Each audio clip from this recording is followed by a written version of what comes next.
નમસ્કાર, ગુડ્ડી બાસ્તુતિ ફાર્મ. આજે આપણે હળદરનું વાવેતર કરવાનું છે, એટલા માટે એડીનો ખોળ અને વર્મી કમ્પોસ્ટ ખાતર પાયામાં નાખવાનું છે.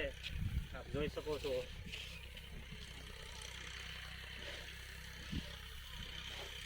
આ રીતે મિશ્ર કરી વર્મી કમ્પોસ્ટ ખાતર અને એરડીનો ખોળ, પછી આપણે બેડ બનાવવાના છે ખાતર નાખી. અને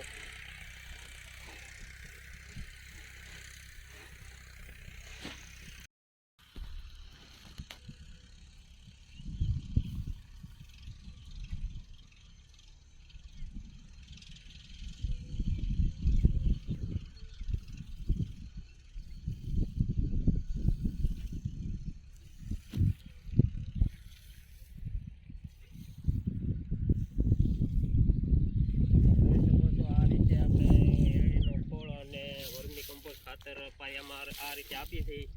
આની અંદર બેડ બનાવવાના છે, આપ જોઈ શકો છો. તેની અંદર 4 ટીટોળીના ઈંડા પણ છે, આપ જોઈ શકો છો.